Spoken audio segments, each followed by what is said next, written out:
Ayun, bismillah. Kuya Goods nga pala. Ayan, meron tanggap Nova 7i LCD. Ayan. So, papalitan na natin siya. So, sa mga gusto po mag-order ng ating LCD, mga bossing, pwede kong ilagay dyan si Yellow Basket, mga boss. At sa mga gusto naman magpagawa ng phone, laptop, computer, printer, ayan mga bossing, pwede kayo pumunta dito sa aming shop. Nandito po kami sa SM Bacoor, 4 floors, Cyberzone Mobile World Store. Ayan. Sa mga gusto pa na bumili ng tools, LCD, ayan, sa Kapandikit, B7000, ayan mga bossing, ilalagay ko na lang din dyan sa Yellow Basket, mga boss. Ayan, sa mga gusto magpagawa, mga boss, ayan, PM lang mga bossing ha, may discount po sa mga nakapalo and nag-share ng ating video. Ayan. Ayun, syempre kahit na marami tayong ginagawa mga bossing, yan, hindi natin dapat kalimutan ang pagdarasal sa tamang oras. Lalo na sa mga kamusliman, mga brother, gising po tayo, hindi porkit marami tayong gawa at nabisi na tayo sa ating pagtatrabaho, ayan, kakalimutan natin ang sala.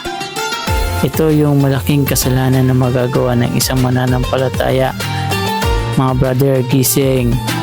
Kahit na marami tayong ginagawa, busy man tayo sa ating ginagawa, wag po nating kalimutan at pabayaan ang ating sala. Mga brother and sister, ayan. So kahit na marami tayong ginagawa at busy tayo sa ating trabaho, bigyan natin ng oras ang ating pagdarasal. Ayan.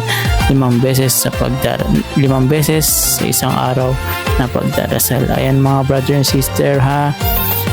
Kahit na busy tayo at marami tayong ginagawa, ayan, bigyan natin ng time.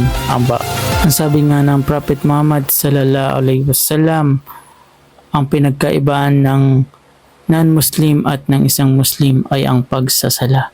So anong pinagkaiba natin sa non-Muslim kung hindi tayo nagdarasal? Ayan, so ito lang yung pinagkaiba ng non-Muslim at ng Muslim sa mga taong hindi nagsasala. So anong pinagkaiba natin sa kanila? Kung pare-parehas tayong hindi nagdarasal at sumasamba sa Allah subhanahu wa ta'ala. Kaya mga kapatid, ayan, so konting payo lang sa akin sarili at sa inyo rin, at kung mayroon man ako nasabing hindi mabuti, sana ipatawarin niyo ako. Ayan, so sa mga gusto magpagawa ng phone